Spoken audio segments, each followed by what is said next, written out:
And we're live. All right, it's official, ladies and gentlemen, folks. Well, no, I'm just kidding. Oh yeah, right. Just that's my thing now. Thank you guys so much for stopping by. As always, if you don't know, I am Eli with Pokemon USA, and this is Alex with Nomics. As by the title, guys, now is your very last chance, guys. You got I don't even know where I'm going with this every week, but you got to get in before it's too late. You're gonna miss the boat. I feel like this is just gonna be a running joke at this point. But before we jump into it, as always, make sure you leave a like, comment down below, subscribe. Helps out the algorithm. And then if you're interested in getting access to Pokemon, Magic, Yu-Gi-Oh, Flesh and Blood, and so much more at wholesale prices, make sure to check the link down in the description below. Or if you got questions about the program or want to be a part of the community, make sure to message me on Discord. Link is also down in the description below. Alex, what do we got to talk about? Dude, this week's so exciting because normally we're like scratching and clawing, trying to come up with a good topic. Today there's like infinite good topics, so we shouldn't have any problem going all day with this. Yeah, dude, we're gonna be streaming for 5 hours today. It's confirmed. Hope you guys are ready. We're just gonna keep running it. We're just gonna leave the camera rolling until mine dies. That's basically what's so we're going for about 30 minutes is actually what that means. You joke about that. My pack opening stream on Thursday. It almost hit 5 hours. Oh my god, really? It was long. Eventually I finally had to cut it off. I'm like, all right, guys, I'm taking the inventories down. This is the last person. That's a great stream, brother. Was that I had to go to bed. Or 6? What's that? Was that just for Twilight or was it a mixed bag? No, that was a mix. It was a mix of everything, yeah. There you go. There you go. Twilight was the heavy favorite again, though. Oh man, I mean, well, we might as well just start off talking about that. You want to kind of go into what the market reaction has been so far to Twilight? So I'd really have to talk to other streamers and other like pack openers, but for me, right, I don't know if it's because I'm growing, maybe that's something to do with it, but I'm not much bigger than when I was when Temporal Forces came out or even Paldean Fates. I will say Twilight Masquerade has been infinitely opened way more than the other sets have. In two nights, we've almost been through 4 cases, which I feel like is a good amount for at least my channel. Like we didn't go through that much Temporal. We didn't go through that many packs of Paldean Fates. Yeah, it's people are wanting to open it. I think one of the reasons is these pull rates are a lot harder, and people they want to chase those cards, and especially when you don't see them and box after box they're not coming. You know, that kind of like anticipation, like it's gonna be the next one. I think that draws a lot more in. I think that's what actually holds the value of a lot of these sets over time is the pull rates being harder. Yeah, it's interesting to see because, I was following a lot of the prices on Friday and over the weekend to see like, all right, what's the reaction going to be? And, I can't say I'm like ultimately super surprised about how the Greninja is performing, but also at the same time for it being over $100 card, like Greninja is a favorable character, and I feel like it's a cool art design, but it being at 130 is definitely something that I felt was a little bit of a surprise. But more than that, the Evolution card or just the Eevee card is crazy. I mean, considering the fact that it's up to like, I think we've got a couple listings for $60, and then once those go sold, it goes up to $80. Like that's crazy for just a regular character rare. And listen, I know we've seen this happen before with like the Magikarp, but I don't know, man. Like it's a cool art design. It's an Eevee, but it doesn't have, I mean, I could be wrong, but obviously the illustration for the Magikarp was special because it was a event winner that had the design actually like it was put in a contest and it won as being a part of one of the like showcase cards. So for me, I'm like, that's kind of interesting to see with the Eevee. I mean, I'm not once again surprised about the waifus with the Carmine and Perrin, but it's still what? Here's the thing. Like I said, I've been through. I don't open like as many cases as like some of these mass openers, but let's just take a small little sample. 4 cases. Okay, I have not pulled the Greninja. I have not pulled the SIR Ursaluna. I have not pulled Lana's Aid. Like I haven't pulled like maybe half of the SIRs out of 4 cases. They're about 2, 3 if you're lucky in a case. So pull rates are up there, man. They're hard. Yeah, I mean, and that's kind of where my conclusion was leading to with this is the pull rates have to be playing a huge factor with this. I mean, the art designs themselves, I mean, they're cool, right, for some of the cards, but yeah, you definitely have to believe that there is some sort of balancing out because the demand's there, but I could be wrong, but I don't think it's that high. It's better than we anticipated, but there's definitely some supply also playing into the factor of scarcity. Yeah, I mean, this is not in no way, shape, or form going to be like one of the best sets in the era. We're not trying to pump it, but I just look back at like XY Sun and Moon eras, like even some of Sword and Shield already, and I'm just like, I mean, if sets like Forbidden Light can move, if sets like all the XY sets, like Furious Fist is $1,000. I mean, Furious Fist, and some of these other sets that like end up being $300, $400, $500, $600, like I put it somewhere around like a Astral Radiance type level set, something like that. Yeah. It'll move, man. It'll move. That's clearly evident. I mean, literally, we've talked about it before and we'll continue to talk about it. At the end of the day, this is product that's deflationary and supply for items that, let's say there was an item that was worth $300 and then it got printed into a ground and people called it a brick and it went all the way down to 70. And before you know it, man, it hits 170. And we're going to just talk about the Charizard Ultra Premium Collection as a perfect example of that, man, because supply is dwindling, man, and product prices are going up for it. I mean, obviously, there's no denying that the value within the Charizard Ultra Premium Collection is playing a huge factor of that because Sword and Shield has just been going up in general, and this is literally just a premium collection full of, Sword and Shield era packs, but I mean, let's talk about it, man. So Charizard UPCs. All right. I was in the very beginning when they first got released, they were going for whatever, I forget, like 150 maybe at release, or they were pretty high. Oh, dude, no, they were pre-selling for $300. Well, like that's wild. Yeah, dude, I literally remember I was selling mine for, I think $210 is how much I was selling mine for.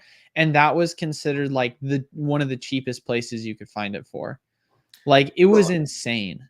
I wasn't a fan at those prices. And, I saw it as like, it has no set identity. It's a random UPC, not even attached to a set like we normally see. It was 3 Charizards that, although the art was great, we already had Charizard V Maxes and V Stars in the era already. And I just didn't think it was necessary. But then I made a video a little while later when the reprint happened, they became $80 a UPC. And it's just like booster boxes, right? It can be the worst set in the world. Like, I could say Battle Styles would be a terrible investment at $150. But when it dropped down to 79, I made videos saying this is a great buy. And it's the same thing with the Charizard UPC. Like, if you couldn't see the potential at 80, even if you don't like the product, which I didn't, it's hard to deny. So that's why I did pick up back then. I made videos saying I was picking it up, saying it's a good price. And, Pokemon just did what Pokemon does. Time, age things. We have, everyone always wants to come up with reasons. That's what I love about this hobby, right? There's always reasons. Everyone's got a reason. Like, oh, it's a buyout, or it's this, or this did that. So this happened and these cards. And that's like, dude, look, the product moved up over time. It happens every time. And here we are type thing. Yeah. It is what it is, man. I mean, it took longer than I thought. I will say that, but we knew this was going to happen. I mean, this was not that hard to see. I mean, I remember back in, I want to say over the summer of last year, going into like fall, that was probably the number one pickup within the wholesale program was people just were constantly buying Charizard Ultra Premium collections as much as they could for anywhere between the 60s to 70s until we ran it dry. And then it ran dry, finally started to go back up above $100. And then it was a question of, all right, when's it going to finally, really skyrocket up? And I was anticipating it to be sooner than later, but at the end of the day, I am still not angry because I still have all the Charizard cases that I purchased. Not a crazy amount. I had like 4 cases, so nothing that insane. But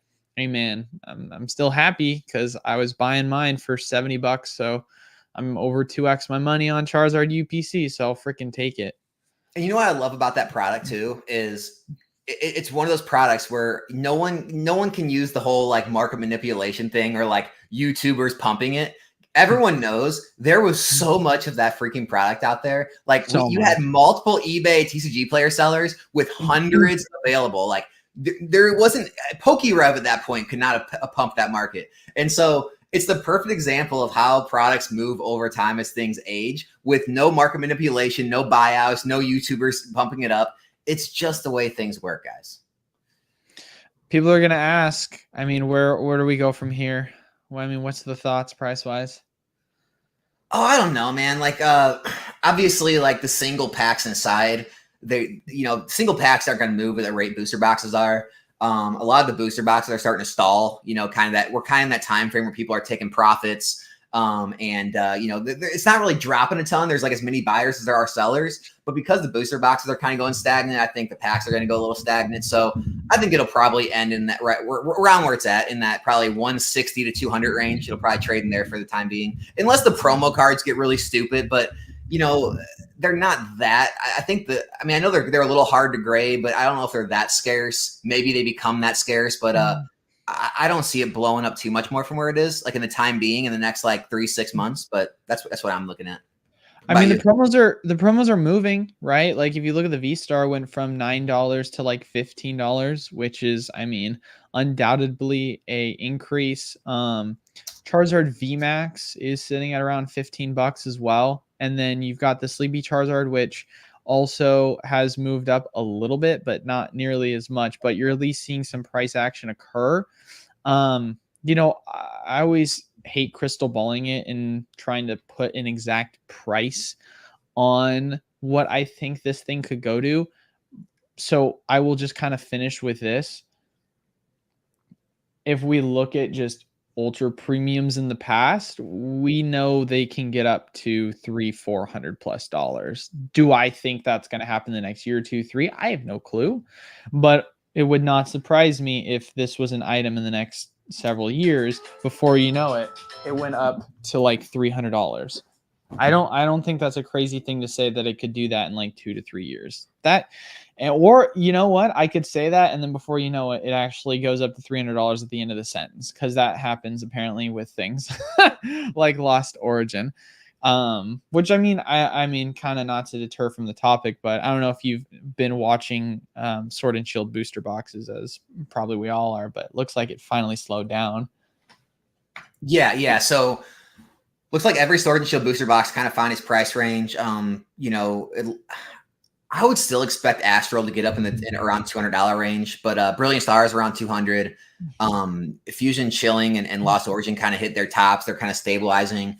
The Altars themselves are starting to stabilize. Some are giving some of the money back, like we knew was going to happen, but it's looking pretty stable. And I think that's one of the reasons why, we're seeing money pour into sets like Paldea Evolved, or we're seeing some of the Scarlet Violet cards start to move, or you're starting to see some of the tag team cards rebound, is because the money's starting to spread out again. So I think people are it's not that Sword and Shield is not going to be great. It's just where there always is that point where the people holding from the beginning, they want to take profits, right? Or the people who just bought Pokemon Center just to get a little quick gain, they want to sell now. And so it's taking time for that product to kind of make its way through. And I think once this kind of area, this level is taken out, I think that's when we see these boxes run to that $300, $400, $500 range, because here's the thing. Everyone that wants to hold is still going to hold. Everyone that wanted to sell has already sold. All the people who bought from the Pokemon Center that wanted to make that quick flip, they've already sold. And so anyone who bought at these levels, they're not going to want to sell until it hits 300, 400, 500. I mean, the only thing that's going to stop them is like a family emergency, or they need the money type thing. So I think once we take out the levels we are now, we're going to see $300, $400, $500 boxes. We're going to see Evolving Skies hit 1,000. It'll be like clockwork. Yeah. Well, obviously, Astral was sitting at 170 and now it's at 186. So prices are obviously moving on that. And one thing that I do want to kind of point to, I feel like we have talked about it as an item, but we haven't talked about its price movement. have you been watching Crown Zenith ETBs at all and seen them slowly start to creep up? I mean, they were in the low 140s to mid 140s for the past month, and they just hit 150 just for the standard ETBs. And if you actually look at the sealed cases, Wait, stop. What are you saying? Crown Zenith ETBs. You said 150? Huh? Hold on, say those prices again. I thought you just said 150. So the ETB went from mid 40s to 50. Okay.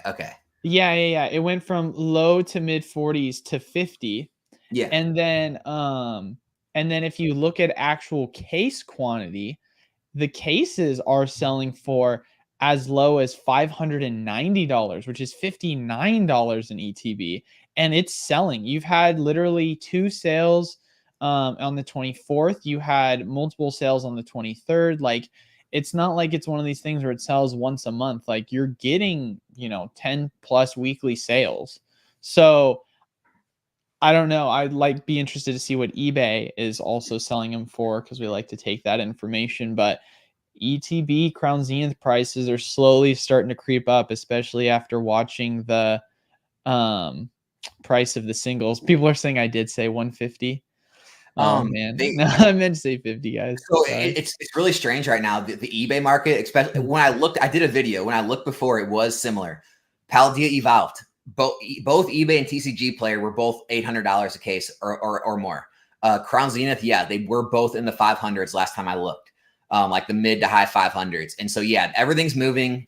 We are seeing that case premium, which, look, everyone out there, you can agree or disagree with it. At the end of the day, the market doesn't care about your feelings. You can feel, you can feel like people shouldn't overpay for it to be in a case and it's whatever. But the fact of the matter remains, people do pay more for cases. So all you can really do is play into the market and not fight the market.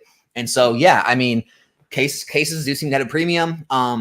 I love Crown Zenith, as always, with everything in this hobby. I've never have as large a position as I want to have, but I'm happy with what I did get. I'm happy I got those last 4 cases from you from that that sale they had. But man, it's we all knew it was coming, and it's just finally happening. Yeah. Well, I mean, we can't really say we're surprised. Sword and Shield is just continuing to do Sword and Shield things. Which is nice. I mean, it's obviously nice to see prices continue to go up. One thing I do want to mention, this is actually an important piece of information. So my distros, or one of our distros, distro 2, had a limit of so it's on a limit, but they were selling Lost Origin booster boxes for $175. Which doesn't sound crazy, because you're like, oh, whatever. The market is $225, but they got more supply in, which then, of course, taking that information with one of our distros, I immediately called one of my other reps and was like, hey man, one of the other distros that we have, I've noticed that they have some Lost Origin boosters out of nowhere and a couple of Brilliant Star boosters. Do you know anything about that? He's like, let me check my supply. And so he went and checked. He's like, I don't have any Lost Origin. However, I do have a notice that in the next couple of weeks, we're actually going to be receiving more Lost Origin boosters. So, and same goes with Brilliant. Now, I have no clue how much it's going to be, right? So I don't want everyone to start freaking out and say this is a full-on reprint. Obviously, one of my distros that is offering this is offering it on a very, very limited basis, and it's at a premium of a price. But it wouldn't surprise me if you're starting to see the price of Lost Origin kind of stabilize right now at this 225, because you've had a small supply come in from distros onto the market. That should have been the title of the whole video, dude. Why didn't you make that? Just titled the video, Lost Origin reprint confirmed. It's going to 0. Get ready. Blah, blah, blah, blah. Yeah, right? Yeah, man. I mean, who knows what it means? These kind of things usually happen, though, right? Where there's these small restocks. They're not reprints. whether the distributor found like extra cases or Pokemon's trying to blow out a few extra cases they find. Like, I think this is very indicative of showing that Pokemon's really just trying to clear out their warehouses. District's trying to clear out their warehouses of all Sword and Shield and 100% move to Scarlet and Violet. I think that's what we're seeing. Yeah, I'm not really sweating it because for me, if it was a reprint, first and foremost, I'd still be excited because that's more position to add. Now, if it isn't a reprint, obviously, and it's just a resupply, all right, cool. You can get in, obviously, if you're in the program, to be able to access it at a cheaper price than what you currently can get it at market. So it is what it is in that regard. I'm not looking at it one way or another. And the only thing that would make me feel as if it was truly a reprint is if the other distros were to reach out to me and say, hey, we got Lost Origin, we got Brilliant, and we're going to be able to sell it to you for $90 with strings attached, like they did with it the previous time with Lost Origin, Brilliant, Astral, and Silver Tempest. Because that's it, right? Like they were selling it at around the $90 price. And sure, well, you have to pick up some things. Right? But yeah, exactly. That's where my mind is like, I don't think that's going to happen. So, dude, if my rep calls me up, though, and he's like, hey, just let you know, the Lost Origin, I'm going to be able to sell it to you for $90 a box. I mean, put me down for 100 cases. Yeah, right. Yeah, seriously, dude. So I would not be mad. So, but I'm not really anticipating that to be a reality. So, hey, I would be happy to be mad, but who knows, man? Who knows? But just figured I should at least mention that. Any kind of other points you want to make with that before we move into the next exciting topic? No, we'll see what happens, man. Your guess is as good as mine. All right. So speaking of prices crashing, or I mean, we might as well just talk about it now. 151, guys. Holy moly, we got to talk about it now. So I want to preface by saying this because people always ask me this question all the time. When's the best time to buy? And I always say this: the best time to buy is on the come up, not the come down, because I would much rather have waited until the price of 151 stabilized and went up before I tried to predict what the bottom was, because I can sit here and start throwing numbers up on what I potentially think it could go down to, but it isn't like a traditional booster box when it comes to English where we can make those predictions and say, hey, wholesale is $90 a box or $95 a box. If it goes into the 80s, it's probably not going to go much lower than that. Pretty good pickup. But you can technically do that with Japanese wholesale, but it was so far above Japanese wholesale, let alone MSRP, that there was so much volatility or room for volatility that it's just like, all right, I'm just going to wait and we're just going to see what happens. And then once I feel like there's a floor and it's kind of sat there for like a month or so, then I can start to feel comfortable enough with getting in. And that's what my kind of intentions have been and currently are with 151. I've just been sitting on the sideline waiting to see what's going to happen with the price because I don't want to play the prediction game of trying to catch a falling knife. And I mean, here we are. Oh man, I love this. I love this because I took more heat than probably anyone else out there on this topic. I got crucified in my Discord for weeks, months on this product. I got told how stupid I was buying Paldea Evolve cases over Japanese 151. Like people like, there was even one crazy person I had to ban that literally called me a racist because of it. Like, they called me a racist over not wanting Japanese product. It got wild, dude. So there was people acting like when it got reprinted and it was like $90, $100, $110 a box, it was like guaranteed play. Everyone, move all your money into it. This is going to slingshot right back up. And I was like the bad guy for telling people, hold your horses, chill out. Like, Alex, what would you buy in at? Like $700-800 a case, maybe. What? That's crazy. They'll never get there. And everyone's saying like it's not a crash. Guys, this is a crash. This is a crash. That was a $200 box at one point. It's now you can find it for in the 60s. That's a crash. That's like a 70% decrease. And it's not done. Another reprint's coming. It's probably going to go lower. This is exactly what we saw in the 2020, 2021 market with a lot of the vintage and mid-era stuff, right? You saw cards literally lose 70, 80, even more percent of their value.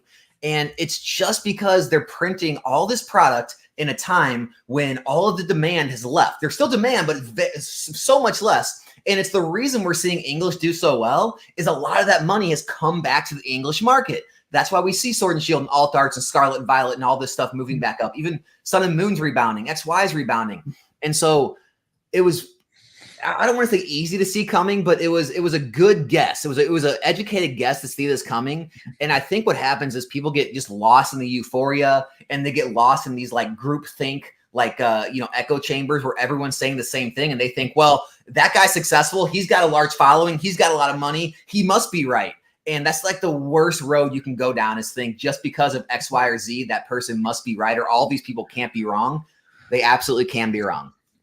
Well, I mean, we're seeing it right now. Prices are in the mid 50s, and there's already word that we're getting a reprint some point in June, right? I mean, pre-order numbers are being placed on a lot of different pages, sites, and relation. I know I'm literally like seeing the conversation happen live within our own wholesale program talking about Japanese prices. And I mean, some people are literally selling it for as low as like $52 on pre-order. So I don't think sub 40s or sub 50 is out of the question here. I think we could see it get into the 40s for sure. I don't think that's crazy to say. And I mean, I think Skippy mentioned it. I think he said MSRP is 40. I mean, if that's the case, like this is getting crazy. This is, I mean, dude, it's not though, right? Like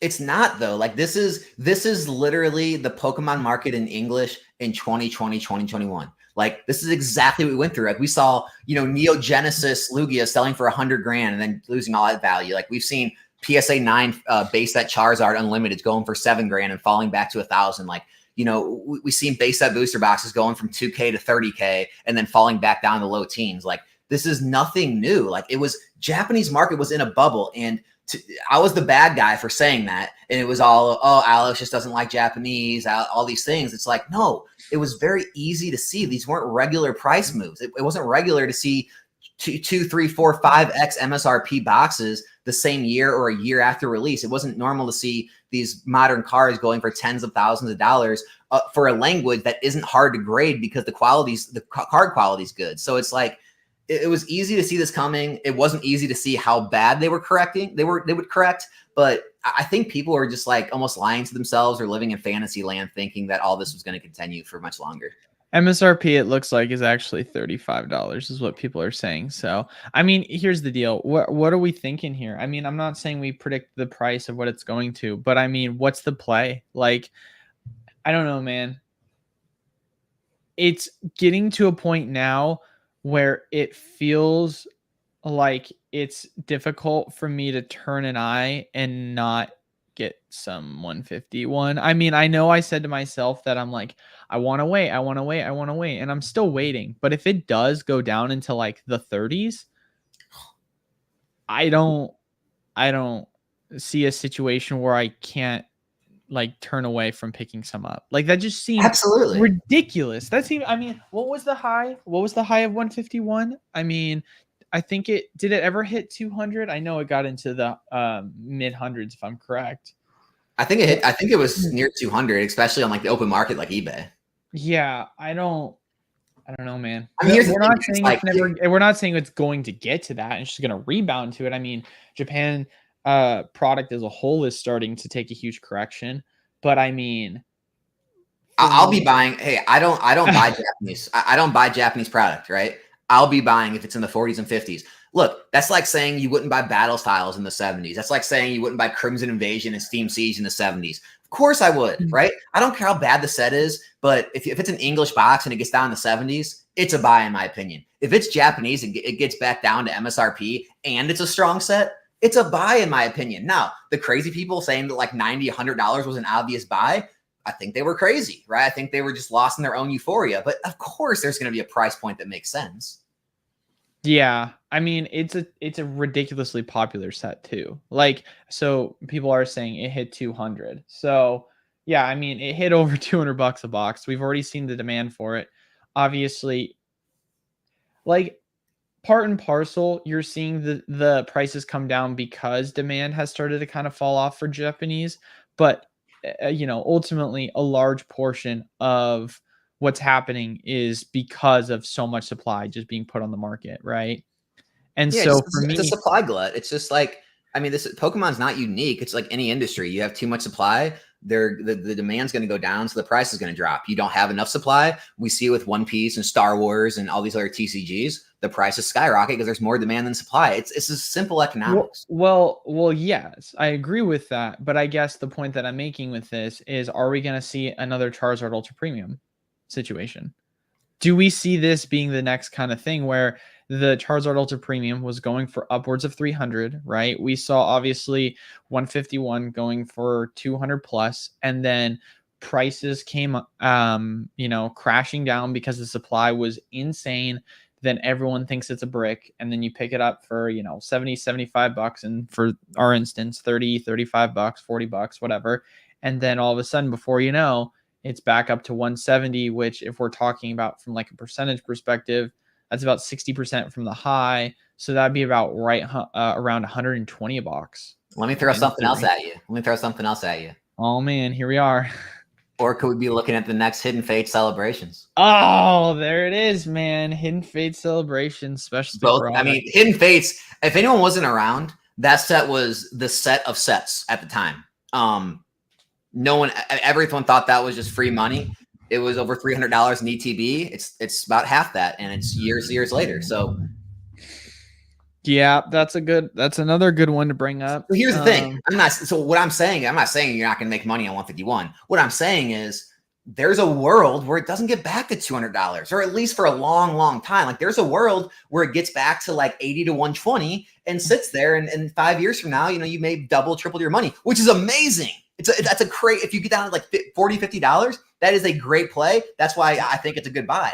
But for people thinking it's a guarantee to get back to 200, I don't know. Well, and I think I recall touching on this last time we had this conversation when you when I brought up Hidden Fates last time.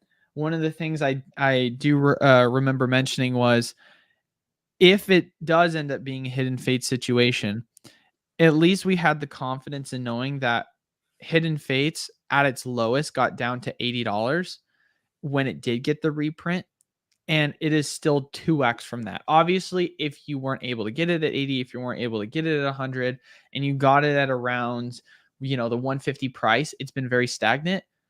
But if you were able to get in on the initial bottoming of the price, there was an eventual rebound that you were able to take advantage of. So hypothetically speaking, if this does start to get stagnant, you at least know that there is a high probability that there will be some form of a rebound in correcting of price if it does ultimately, go up and just stop there, right? It could literally go to, let's say, $70 and then just sit at 70 for the next 5 years. Like, I'm not saying that's what's guaranteed, but it feels very probable of occurring. Dude, here's the problem. I'm looking at the chat right now, and this is how it is in every chat whenever you speak any blasphemy against 151, right?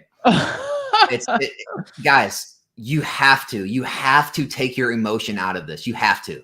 And I get it. If you really love the set, or maybe you have a large position in the set, your knee-jerk reaction is to immediately snap back and hit back and say, oh, that's wrong. You can't compare it to this. It's not going to do that. I understand. I'm with you. I get how that feels, right? Same way if you hold a stock and the stock drops, all you're going to do is start looking at all like the good news about the stock. Well, no, it does have a lot of cash on hand. No, the CEO had good guidance for it. Or you want to like come up with any reason you can why that stock's going to rebound. Sometimes you have to step back out of that bubble and look at things, all right? Just look at them objectively and remake your decision, even if it's not the popular one, even if it goes against, what you used to think. That's my best advice to you. I'm not going to say what's going to happen, what's not going to happen, but try to, when it comes to, and not just, but I've really noticed it the most with Japanese 151. I've noticed that more visceral reaction, but just when it comes to anything and any investing, this hobby, whatever, try to get out of that emotional, like knee-jerk reaction to fight back, and just think about things a little bit for yourself to come up with your new decision based on the current information you have. Fair? Fair? Makes sense to me. I mean, what are people saying, that 151 is not a good set, or that it's not? What are you? Oh no, it's just like whenever anyone like us, or anyone talks this blasphemous talk of prices going down, prices not rebounding that quickly, prices maybe staying in a 80 to 120 range or not getting over a certain amount. It's just like that knee-jerk reaction of, you guys are idiots, you don't know what you're talking about. It's the best set ever. It's got the master balls. Japanese is gonna all come back. It's like, your knee-jerk reaction is to fight back and fire back. But it's like, just step back and rethink things and come up with a new idea that isn't influenced by, maybe a position size you have or your reaction to what's happening. Just that's all I'm trying to do is just free thinking. I mean, it's one of those things where it's like, it doesn't matter how much demand there is. If the supply does increase, prices go down, right? We don't know how much, obviously, because of how much supply there is.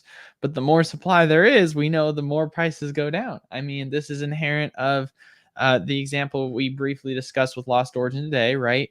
More Lost Origin product seems to be hitting the market, but it's hitting at 175 and there's more to come.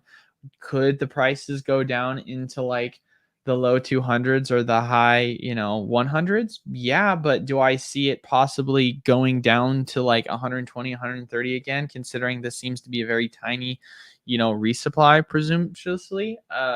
Yeah, I don't see that happening. And if you look at instances of like Evolving Skies, for example, when it had that tiny reprint back in August of 2022, prices went from 200 all the way down to 125. So we can see that prices, no matter how good of a set, can still correct regardless of how little or big a reprint is. You can't really, or I should say how high or low a demand set is. Reprints or resupplies or restocks or more supply will affect the market. So 151 is a solid set. It's been a set that's performing well. Obviously, people can say, oh, Master Ball, not Master Ball, whatever. It doesn't really matter. 151 in English is obviously a high demand set too. We've seen the performance of it in general. It's people like it. People like it. And so it's going to do fine. Yeah, there's just always so much sentiment, right?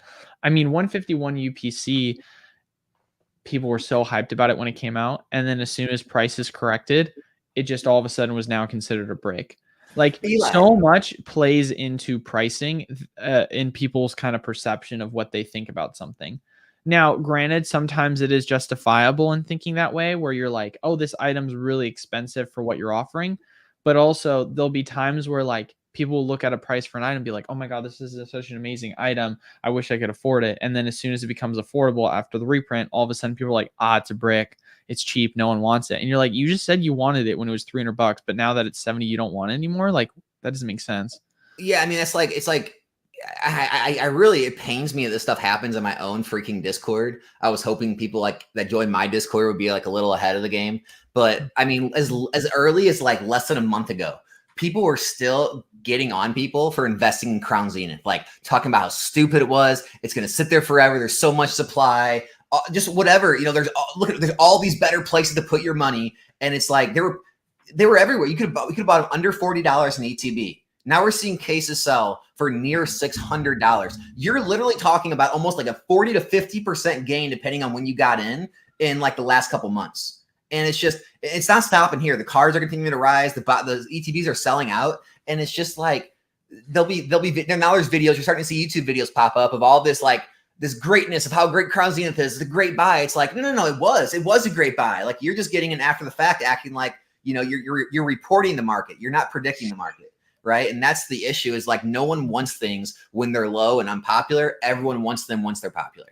Yeah. No, I mean, that's how it is, right? It's exactly how it is. It's a story as old as time. Be fearful when others are greedy. Be greedy when others are fearful, because that's literally just market emotions playing out in real time. So let me think. Is there any other major topics that we really want to discuss before we get into questions? I mean, if you want to, you can touch on your live stream if you feel obliged to, but otherwise, I don't know if you got anything else for us.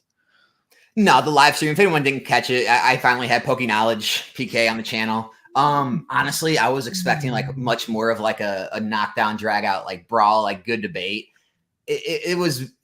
I think everything just cooled down to the point that we're both just kind of over it. I think it would have been like a lot spicier, months ago, but I think we're both just kind of over it and ready to move on. And like I think like the community and like the chats and things and comment sections are like keeping things going a lot longer than they really even should be. So I don't really have much to say. I think we both just kind of reached a mutual understanding and ended a lot of that. Yeah. Oh, I should probably mention it. Someone asked a question in the chat regarding it. Yeah, so Storefront opens Friday, guys. So we've been, frivolously prepping to get things set up for that. It's going to be our soft launch. So Friday the 31st, end of the month. I'm excited. We'll see what that ultimately looks like. But yeah, if any of you guys live in the Phoenix area, it's going to be in Ahwatukee. So I'm excited, man. It's very nerve-wracking to say the least, because I don't know what I'm going to expect, right? I literally have no clue what to anticipate to happen. I would say honestly, and I'm kind of just throwing this out there because if someone has some advice, then this would be fantastic. The thing that I'm the most nervous about is trying to figure out the best way to sell like inventory singles in person. I know that like there's this thing called POS binder. Every single storefront owner I've ever talked to hates it, and including the store back in Oregon. Like we're not a fan of POS binders. So I'm trying to find out if there's like an easy way to like integrate having our inventory in the shop of singles without having to do like our own manual uploads. Do you know what I mean by that? I know like my local card shop, they don't inventory like their high-end singles they have in their cases. They just literally sell it and then put it In into store. Yeah, they don't online inventory it on like TCG Player or anything. That's kind of what I was thinking about doing, where we just basically just inventory it ourselves in like a spreadsheet and we price it out, and then just when it's time to sell, you just manually enter it into the Yeah, because you're POS. even though it's going to move like technically slower, like you're going to get much more margin selling in the store. I just don't want to yeah, I just don't want to try because we have an inventory of all of our sealed product in our POS. Super easy, right? But if we just were to sit down and try and like POS all of our singles, I mean, we have so many singles. It would take so long, right? So yeah, finding a way that it just makes it a lot easier, not having to stress out about that. So that's kind of where I was, but I didn't know if there was another system that kind of integrated a lot better. But yeah, no, I didn't want to touch on that too much, but I'm excited. It's going to be really exciting for us to have the initial release. So, we're going to start. We just got approved for GEM. We applied recently for Magic the Gathering. We're going to try and hopefully take the Pokemon test here shortly. That obviously is a lot more strenuous than the other two play programs. So we're going to try and start hosting more events, or just hosting events in general here. Yeah, it's And gonna then be yeah, fun. lot of Pokemon products, more so than the other sets. I will say that. I mean, we've got Yu-Gi-Oh, we've got Magic and other stuff, but who would have Guys, guessed it? I have majority Pokemon. I see like I'm reading the chat a little bit. As far as I know, from just Eli, I can tell you, and then other people I know with distribution, no one I know or no distributors have Crown Zenith anymore. Correct? Are we ETBs. talking ETBs? Yeah. So I'm only speaking from my distros, but of the 4 distros that we have and we utilize in the program, none of them have Crown Zenith ETBs anymore. They all sold out. So distro 4 was the last distro we had to have Crown Zenith ETBs, and they ran out of them 2 weeks ago. There could be other distros that we don't have access to, like Alliance, like GTS. I don't really know of many other popular ones that we don't have access to, because there's really like a select 7 or 8. But those 2 we don't have. They could have them, but as far as what I know, they're out, dude. People are done with it. Yep. Yes, sir. All right, let's start taking questions then, man. Let's do it. start taking some questions. Well, I might as well just answer this one real quick. Shop is going to be, the card shop name is going to be Phoenix Cards. If you don't know, just literally look up Phoenix Cards. It'll be on Chandler Boulevard. But there was a super chat I think I actually missed. So I'm so sorry about this. Pablo, thank you so much for the super chat, man. Can we see a 251 if 151 is this popular? This is going to sound like a dumb question, but was there 100 Pokemon introduced in Johto? I think so. Okay. Because I assume that's what he means by that. I don't know how many people were in the Johto region. Good question. But yeah, I'm pretty sure it was 251. I mean, how many Pokemon are in Johto? I'm just gonna look it up. Like now that I think about it, 256. Yep, it is 100. It was 100. Yeah, so that's what I thought he meant. So yeah, so he's basically saying if this is popular enough, can we see basically 151, but instead it includes Gen 1 and Gen 2? Oh, of course, we can always see that. I mean, listen, we say this all the time. There's still so much that Pokemon can do with ideas. I mean, how long have people been asking for like a Gym Heroes remake or a Team Rocket remake? Like there's so many things that they could do that's, inspired by generations or old sets that they just haven't done yet. So I think it's entirely possible. Do I think that it's probable? Probably not, because Pokemon seems to kind of not really rinse and repeat a ton outside of just specialty sets like anniversary celebrations, right?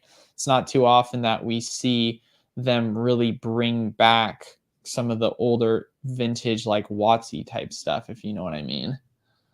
Yeah, like, I know you don't do this, but I always gotta talk to the haters in the chat. So Charles hating in the chat. First off, I've never once said they never have been. I said modern boxes have never been below 70. I always consider modern X, Y, and on. And before that, you don't know what distribution costs were. You don't, and also that's not taking into inflation into account. So when you take inflation into account, it's different. But I know, but like I understand you're a big PK fan. That's great. I'm happy. PK's got fans, but it's 100% not the same looking at 2005 prices compared to now. What's your idea on that? Like, not to get involved, but like, what do you think about like just kind of ask the question. No, like what is your idea on looking back at like 2005 to 2010 and trying to make it relatable to now? And like, I mean, does it have any relevance or? Well, I think I understand what you're asking. So I'll try and answer it the best way that I can from this lens. You can compare market cycles, but ultimately, as time goes on, you can never take the dollar values and compare them to one another. Because that's like saying, hey, if we look at Sword and Shield era, booster boxes got down into the 70s. Therefore, it's possible that they could go down into the 70s for Scarlet and Violet. Or, hey, if we look at Sun and Moon era, some booster boxes got down into the 60s. Therefore, that can happen with Scarlet and Violet era.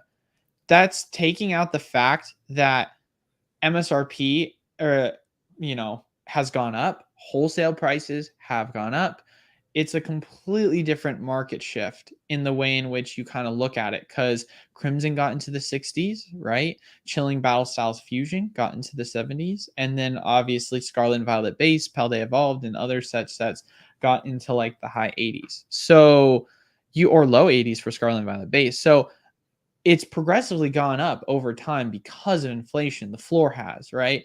So if you want to have a conversation about like what prices can go to, you can't say, oh man, Scarlet and Violet, we could totally see booster boxes go down to 60 because they've done that in the past. I don't think that's a relevant argument, because that was when prices were completely different when it comes to MSRP pricing as well as wholesale pricing.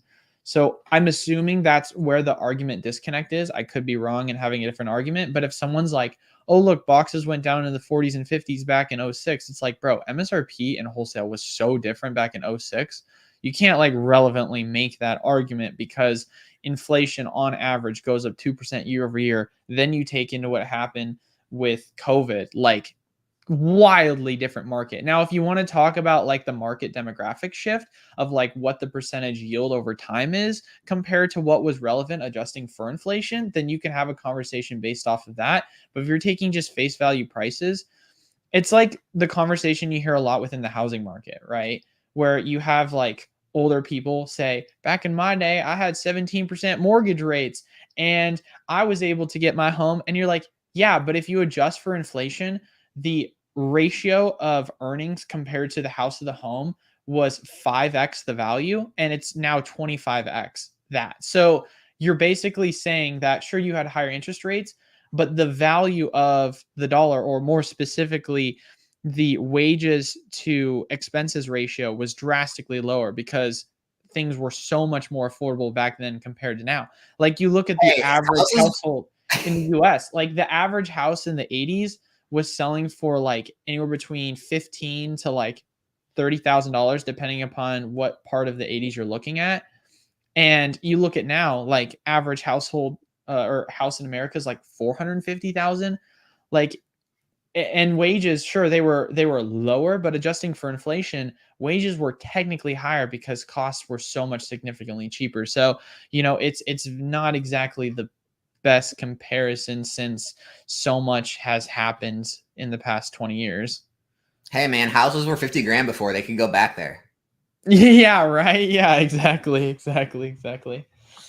Like you hate to say it because not to get too far off on a tangent here, I would love the dollar menu back. I would love it, man. If we went to McDonald's and I could get the dollar McChickens and not buy one get one for $1 crap, like straight up dollar menu, I would love it. But that's not gonna happen, man. That's just not the reality of where things are. The only way any of this could ever happen, which it's not going to, is we would have to somehow get ourselves back on the gold standard, which that's unrealistic. I mean, we're at $34 trillion in debt, right? With a $2 trillion yearly deficit. So it's just going up $2 trillion year over year.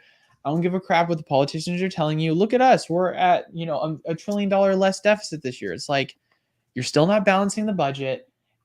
We're not going to get on the gold standard until we're able to balance the budget and get into a point of deficit where we can actually start to chip away the debt. That's not going to happen because we have all these bloated social safety programs. Like you're just not going to see that happen because inflation's a thing, because we're in a monetary policy system that incentivizes inflation to occur rather than saving with a constant, historically 2% rate. And obviously we're not close to that right now. So it's just not going to happen. Yep. All right. What's the next one? Yeah, pretty. Yeah, there's a question. We'll just say that. Let me see. Is there any ones that kind of caught your eye? I did see someone, hold on, like ask, it was like a directed question. Yeah, here. Celestial TCG says, how far up? Hold on. How far up? Q for Alex, Eli and Alex. It's right up there next to Mikey, Lou, Jose. But I'll read it. Yeah, it says, read it, I guess. Q for Eli and Alex. Thoughts on Sun and Moon product and prices starting to see some movement. Even some of the singles, Latios, starting to see some movement. Yeah, I mean, I've been noticing that. In my opinion, I just think it's we're seeing people start to take profits on these Sword and Shield boxes and some of these alt arts, and the money. Like I've talked about this before, but 9 times out of 10, the money doesn't leave the hobby. Like usually the money stays in the hobby. Like the money people put in the hobby, they just keep like parlaying into more and more plays and building their collections or like changing their collections around.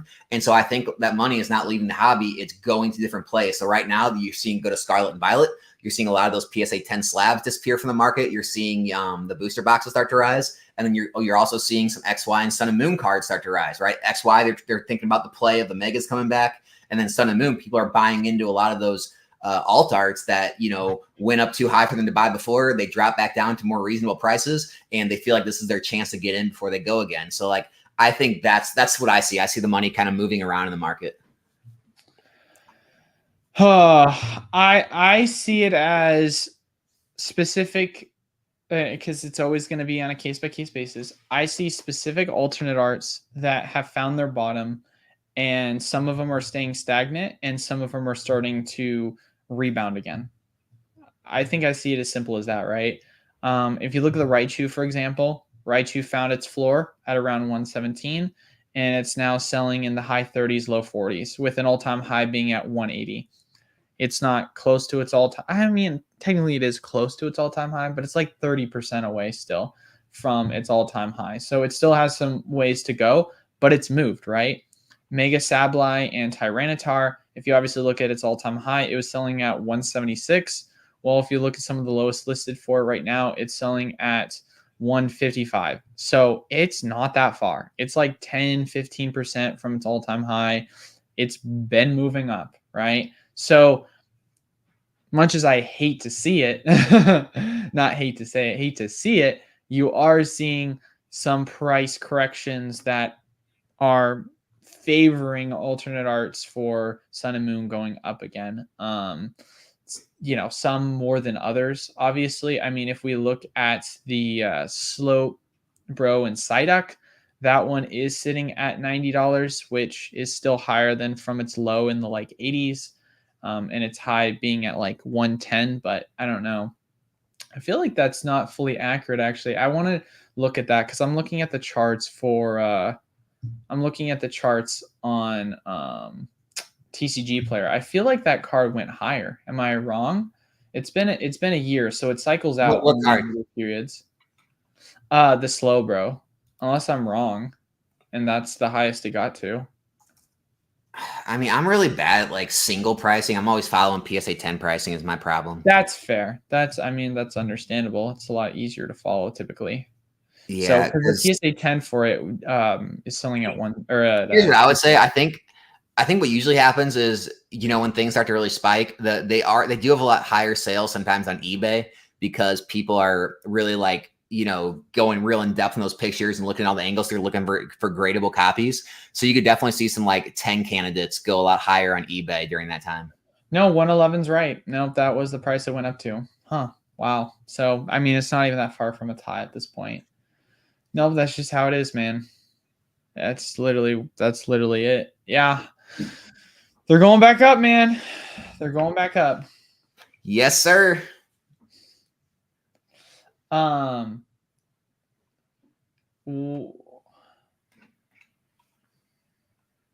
So is this in relation to someone? Someone had said Eli is making a lot of sense if you can't understand what he's saying and correlate to Pokemon or anything else. And people are fighting in the chat.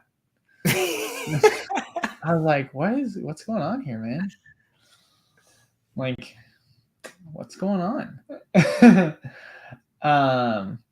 Well, and I see why you asked the question about CZ ETBs, because it does look like someone asked the question about could it have affected the current price increase. Yeah, as things go off of distro pages, then supply starts to dwindle, obviously, because there's no more access from distribution. And then storefronts start to recognize that they're running out of supply, and so they start to raise prices. And then as those, prices start to go up, so does the rest of the market. It's just supply has that trickling effect. The manufacturer runs out of supply, the distributor runs out of supply, the storefront runs out of supply, the secondary market starts to run out of supply. Prices will just trickle and go up. Yeah. I'll have you answer this one. Thoughts on VSTAR Universe? I don't know, man. I think the Japanese market is going to take some time.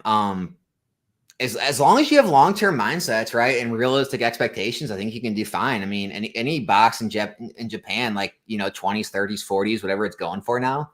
I mean, the risk is so low, right? Like, I don't know how long you're going to be sitting on it until it starts to move, but your risk. I mean, there's so little risk. Like your risk is sitting on it for a while, getting bored, and having to sell it, and maybe eat the fees and shipping type thing. But yeah, I don't think it's a terrible idea.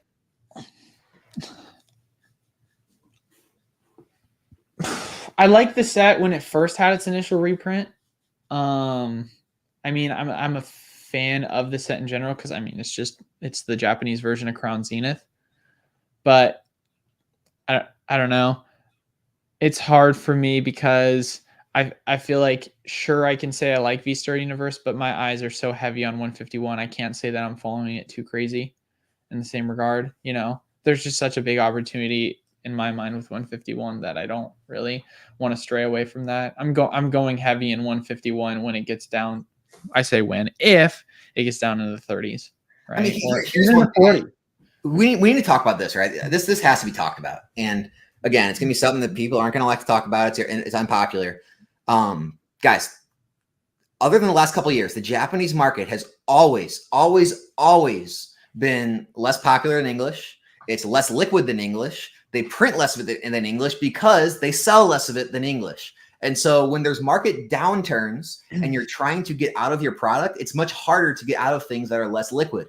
I've talked about this with like things like, you know, moving heavy into collection boxes or tins or things like that. Go look back. If you go back in TCG Player and eBay and just take random collection boxes and random tins and things like that from 3, 5, 7 years ago, right? There's very few sales daily. Like, sure, the price is appreciated. You can make money, but you have to understand if you have large quantities of these things, it can get very hard to move out of them. They can become very illiquid. And so when people make statements like, oh, Pokemons are illiquid, it's not a good investment, or, you know, these Japanese are illiquid, it's like, yeah, it's illiquid based on what you have and, you know, when you're trying to get out of it. So if you're picking up a lot of these auxiliary type items, you're picking up a lot of Japanese, like just understand when you go to sell these things, you're selling to a smaller market. And so, you know, it's going to be a lot different than when I go to move like Paldea Evolved booster boxes. I can get rid of those like that, right? It's a lot harder to get rid of some of these other items. So that's my thoughts on why I don't really move into Japanese.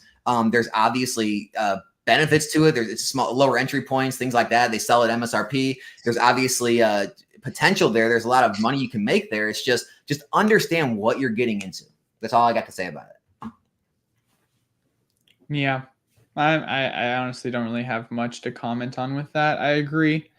That's one of the big things that I have really reshifted my focus onto over the past several years of investing. It's been focusing more on liquidity because I think that's so important, especially now being a storefront, right? I need to figure out what sells fast because at the end of the day, I can sit here and say, yeah, it'll be great as a long-term investment, but I can't sit on a lot of product expecting that accrual to occur not only over a long period of time, but more importantly, be able to sell it however long it takes for me to sell it.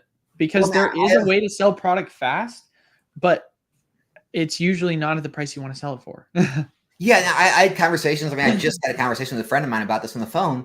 But I mean, I have a lot of conversations with people that reach out to me asking these kind of questions. And it's like, you know, are there opportunities in this collection box or this Costco release or this Sam's Club thing or this Walmart, Walgreens thing? It's like, yes, there's opportunity everywhere. It's just, you have to understand that, you know, a lot of people who are new to this hobby, especially like in the last couple of years, they haven't really seen a downturn or stagnant market yet. And they haven't, some of them haven't even been through the selling process. And what happens is when things do take a downturn, when things are less, you know, liquid, you really find out that, oh, if I want to move this stuff, I'm going to take a, you know, good amount under market to move it, especially if I have large quantities to move it quickly. I'm going to be taking a big hit on this stuff. And unless you've built up like a, some different way, easy way to get out of it, you know, like store owners, you know, streamers, you have like a following, you have some easy way of getting in and out of product. If you're just trying to like start a brand new selling platform, eBay, TCG Player, or just start up an Instagram, try to sell stuff, you're going to have a hard time getting rid of that stuff. Whereas like booster boxes, you can get rid of them like that, right? It's so much easier. It's such an easier transaction. So yeah, that's something that needs to be talked about more and thought about more, I think. Oh, speaking of talking about, we haven't touched on it yet. Let's talk about Temporal Forces and what's going on with Raging Bolt. I mean, we can briefly touch on it. I kind of already discussed it with you before the stream on what my thoughts are. My thoughts are, I think we need to get in more in I guess like in depth and get some people who are players, like high level players, to learn about these plays before they happen. Like I've already talked about that before. I literally talked about that before because Mason did a whole video on it right before Scarlet and Violet was like going in rotation, saying, here's a list of cards I think that are going to go up because they're going to be a part of the standard rotation. Because you had nest balls being brought back, and all of the old nest ball cards that were no longer in like rotation that were now going to be back brought back into the meta. Because how it works, if you don't know, is if a specific card, like let's say a nest ball, is in the standard format, all prior printings of it will be able to be played. So if someone has a nest ball from the XY era and it has the same card text as that of one in the Scarlet and Violet era, then you can go and play it as an older copy. And he was saying that there was a bunch of cards that he thought were going to go up in value, and he was complaining about it, saying it was one of his lowest viewed videos. But if you watch the video, he was dead on when he made his prediction, and so many cards went up in value. And I've said it before, man, if you want to learn how to make some really, really phenomenal plays past like this is a cool art design, like understand the TCG game as a whole, because there is so much that can occur by you being able to predict the competitive landscape. And that comes with also following just what's going on relevantly within the TCG, because all it takes is one tournament where someone comes in and has some crazy deck with certain Pokemon that no one's using, just for people to want to try and play test with that new type of deck. And then all of a sudden the cards involved in it start to skyrocket up. Yeah, I mean, it's just the playability is like it just comes out of nowhere. Like it's like you said, if you watch the right people or listen to the right people, you can maybe get ahead of it a little bit. But other than that, I mean, it's literally overnight. I mean, you can look at the charts, like it's overnight. It's just like one day, you know, some big name plays it. The next day, everything's to the moon because enough people are in that little, you know, atmosphere and they hear about it and they all buy it up. So it's like, yeah, you can kind of go deep down that rabbit hole and make those plays beforehand. But here's the other thing. They're all short-lived, guys. Like all these playable cards, they're all short-lived. It's not a long-term play. It's usually not a gradable play. Like usually it's not one to like buy and grade, because by the time you get the card back, sometimes it's already, you know, dropped enough where the PSA 10 is barely a multiple over the raw card that you bought. Like let's just say you buy Raging Bolt at 110. And, you know, by the time you get it back from PSA, it's back down to 60. And now the PSA 10 is selling, you know, for 150. It's like, well, after fees and shipping and grading fees, it's like, is there a play there? So I would just be careful with the grading plays or the playable plays, especially if you're not just flipping singles. Well, here's what I look at too as well, right? I think, and I'll just kind of touch my thoughts on it. It feels like Raging Bolt went up just based off of the card's playability in the meta, right? And I want to preface by saying this. I have nothing against the art design. I think the art design is cool. I think that could attributed to it, but it just feels as if there is at least some relevancy to the card itself within the current standard format. And I know that for the longest time, if you were to literally go back and look at some of the more popular decks that were coming out during the start of the Scarlet and Violet era, you had electric type Pokemon with Miraidon and Raikou that were extremely popular as like electric cards. And you could get a huge generator going with the Flaffies. And the Flaffies still in standard rotation with Silver Tempest, right? I have no clue if the Flaffies are playing into the factor of the decks. I would have to go in and look and see what the relevant meta is. But one of the decks that I love to play involved exactly what the Raikou attempts to do, which is you discard it, you do 70 damage, and then you've got a Flaffy card, which allows you to then pull an energy from your discard pile and put it onto one of your bench Pokemon. Like if you can just infinitely cycle discard, like that's an extremely powerful tool to have in Pokemon. So it doesn't make me surprised. But yeah, the Flaffy obviously is not in the rotation anymore. I understand that, but I'm just saying in general, when you have like discard and then pulling from discard ability, it's usually really relevantly strong within the meta. So I'd have to kind of see what that alternative would be now. Yeah, I mean, another thing that needs to be said too is I think too many people in this hobby are trying to do too much, right? Like, you just constantly hear about all, and then you take it to different TCGs too, and it's like, you get on Discords and you just see everyone making all these different plays, and this guy's making a playable singles play. This guy's grading. This guy's making sealed. He's in Star Wars. He's in Lorcana. He's doing this. He's doing that. And like, it's like you get so wrapped up and you're trying to do too much, and then you start missing things. You're getting worried. It's like the best thing you can do is find something you're comfortable with, you're good at, you're successful with, stay in your lane, be the best at whatever, it is you enjoy, whether it's like, the ball can playable in singles game, where it's like the grading game, you just want to be an investor. You really like these certain TCGs, you're going to focus on those over these. Like that's my biggest advice when getting into all this type of stuff is you can make this as simple or as complicated as you want, but make sure you know what you're doing before you get into some of these plays so you don't get caught. Probably should mention it now since we're going for like over an hour. Make sure leave a like, comment down below, subscribe, ladies and gentlemen. It obviously helps the algorithm. And then, as always, if you're interested in getting wholesale pricing for Pokemon, Magic, Yu-Gi-Oh, Flesh and Blood, and so much more, links down in the description below to join the wholesale program, and then get access as well to pre-orders for new set releases. And then if you have any questions or want to be a part of the community, links down in the description below to Discord if you want to be a part of that, or message me any questions you got. So we're going for about hour 10. Let's start to wrap it up here just because I don't want to go for crazy long as we always do. Let's see if there's any other couple last good questions that we might want to go up on. Oh, there was one that I saw that I wanted to touch on real quick. Where was it? Oh yeah. Do you think picking up the chase card Miriam 251 from SV base in a PSA 10 is a good play?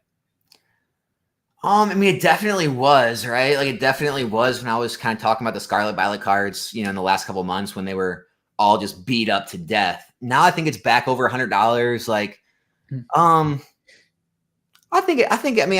would say it's probably still early. I think you probably get in at a good price. And I don't know how high, those cards will get, because earlier Scarlet Violet are definitely easier to hit than later Scarlet and Violet has been. But the quality isn't the greatest. I don't know the exact quality on the Miriam card, but I think it still seems pretty reasonable. About you? I talked about this the last couple streams. I'm waiting for that Miriam card to pop off. I'm just going to miss the boat. I already know. Like, putting all my money towards the storefront, and I'm just watching this Miriam card, and I'm saying to myself, like, and I'm not even saying the 10 in particular, I'm looking at the raw, and I'm like, this card used to be selling for like $80, and it got down to as low as like the low 20s, and now it's sitting in the low 30s.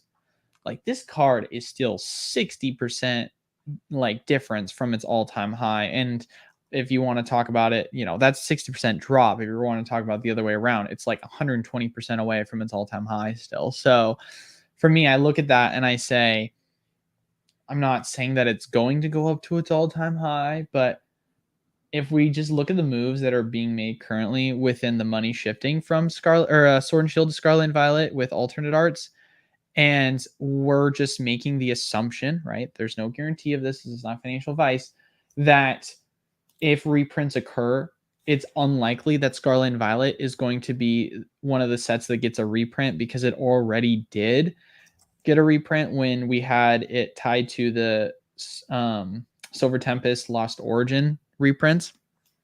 It has me feeling like eventually something's going to happen with the price. Someone asked, who was it? Eric asked, Charizard UPC still a good buy, or have we missed the train? No, don't buy it. Don't buy it. I wouldn't buy it. Yeah, I mean, and we're talking against ourselves here, right? Because I own a good amount of them too. Like, I wouldn't tell people to buy it like at this price to invest in. I mean, if you're wanting to open the packs and want the promo cards, like, do I think it's gonna like crash? No. You want one for your collection, like you want to buy one. I mean, if you can find it at a decent price, like, do I think it's like going to be lower in the future? Maybe not. But as far as like for an investment, no. You've had more than a year to buy it. Like if you really saw an opportunity to buy it, it would have been when it hit 100. Like I wouldn't have been mad if you bought it at 100. I wouldn't have been mad if you bought it at 110. I wouldn't have been mad if you bought it at 120. Like obviously you could have bought it in the 70s for the longest time, like forever, right? But now that it's at like 160, 170, there's going to be so many better plays because ultimately we don't know how long it's going to be before this box hits, 200, hits 300 plus. But it going from, as low as at the start of 2023, like 70, $75 to now at like 160, 170, like you've 2.5 or you've like 2.3 extra money roughly. So I look at that and I say, best case scenario, like it could go up another 30, 40 plus % over the next year. Presumptuously, who knows, maybe it could go even higher than that, but the risk just doesn't seem worth it considering the fact that it's already gone up so much within the past couple of weeks price wise. Like there's been a huge movement in it, and I think it's largely in part due to the fact that Sword and Shield packs have been going up, and so you're kind of seeing it play catch up in that regard. And I don't see it as an item that's going to go up to the $300 box price or $250 anytime soon. I think the big move already kind of happened. And if you're getting in on it, it could go up, but I feel like there's so many better opportunities to kind of take advantage of in terms of potential upside. I think the better question is, and this is like I feel like this question gets misconstrued a lot. Like people say, you probably heard this before. I'm sure everyone has. Well, if you wouldn't buy it, then why would you not be selling it, right? Because I think that's the better question of continue to hold or sell right now, right? Because I'm continuing to hold. I just said I wouldn't be buying, but I'm also not selling right now. Like there's like a gray area there, right? See, I'm not selling, but also I'm gonna be selling because I have the storefront. But yeah, I think that's a good way to put it because I do think there's more upside. I think we could see it hit 200 by end of year. Once it starts to hit around the 200 price point, then I'm like, okay, I feel like I'm going to start offloading some. But if you look at where it is right now, okay, I guess you can go buy it at MSRP, or some people are saying you can go get it for 135. I guess if you were to follow my kind of direction of how I'm going to play it, let's say you go buy at 135, it gets to 200. Sure, you're making like 15, 20% after shipping and fees, but like, I don't know. I feel like there's a lot of other opportunities to make more than that in the same period of time. And that's a huge if too, but that's obviously something that I'm willing to take because as a risk, because I know that I've already made such a huge return that if I'm right, then fantastic. I maximize my capital. If I'm wrong, well, now I'm sitting on an item that already hit its peak because I missed out on it. And then I'm obviously now sitting on a liquidity issue. Never a bad idea to take profits. Yeah, never a bad idea to take profits. All right, let's do one more. And then we'll just kind of wrap it up here and call it good. I don't think we got your opinion though. What are your thoughts on the Miriam card? Do you think that because we're under the assumption Scarlet and Violet base is not going to get another reprint and it is a waifu card and alternate arts seem to be moving, that there is a possibility that it could just pop off? Define pop off. Do you think that the raw card could go to $100? No. You don't think the raw is going to go to 100? I think we could see like Temporal Forces cards all go to 100, like the SIRs. I'm not sure if, I kind of look back at like base set, Sword and Shield base, Rebel Clash, like Vivid, like is even the Pikachu. I don't even think a Pikachu is $100 raw. I just don't think these cards are rare enough. Like it's hard enough to hit Whereas like Temporal Forces, Twilight Masquerade, they're finally hard to hit again. They're finally like 2 per case. So I think those will be a hard enough chase to actually propel those higher. I'm not sure about these earlier ones, man. It kind of worries me. Yeah. So you're more concerned about the pull rate. rarity. I'm concerned about the pull rates. Yeah, I'm concerned about the pull rates being too easy. You know, and if they're not, I haven't paid too close attention on the ratio of the SIRs I'm grading. The reason the Magikarp's so expensive is because it's extremely hard to grade. I think it has like a 20% 10 rate. And so there's such a grading play there that it's pushed that price so high. But I'm just not sure the SIRs are so difficult to grade that that's going to propel them either. I'm not sure. Like, I think there'll be some that'll make it up there, depending on how high the set gets, how like expensive the packs are. I mean, I guess there's a world in the future where it does. I just don't see it happening anytime soon, though. Well, I guess let me ask you this. I mean, so then what do you think about a lot of the Silver Tempest alternate arts and how the prices of those have been performing well, considering we've had so many God Box products? Yeah, I just think those are still few and far between, like compared to the total amount of packs out there. Like, you got to think how many booster boxes were open. Like, if it takes 500 plus packs to open an alt art, just think of how many alt arts there are, thousands. Think of how many packs that is. I still think the God boxes were such a small supply compared to the total amount of packs, and they were kind of like condensed. Like, not everyone got God boxes. Like, to the majority of people, the pull rates on those are still extremely hard.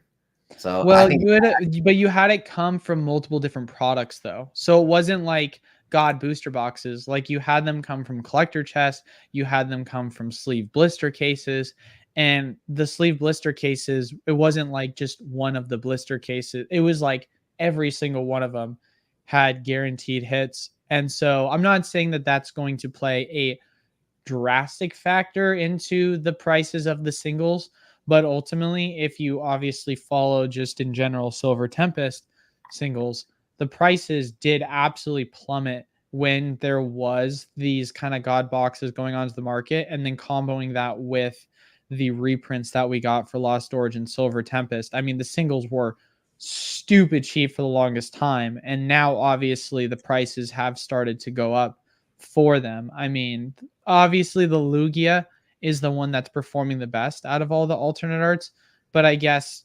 ultimately, the Miriam would be the presumptuous highest seen card that people would be chasing.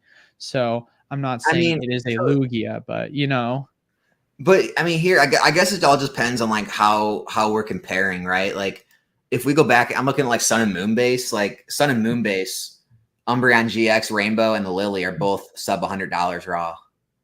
So it's like, I don't know, man. It's hard. But also as well, though, it's hard to compare because regardless of whether it's in a base set or not, it's still, I mean, it's like you can't obviously compare an alternate art to a full art, right? You can't compare a Rainbow to an alternate art. Like, alternate art cards are extremely high demand, and this is the only set that we've had that has had an alternate art in a base set. So it's really, I feel like, a hard comparison to make because we haven't had an alternate art in a base set before outside. What do you mean an alternate art? Like, I'm talking about like you're considering like Miriam an alternate art? I mean, it's an SIR. It's a secret illustration rare. I look at illustrations rare in the same way as I do alternate arts.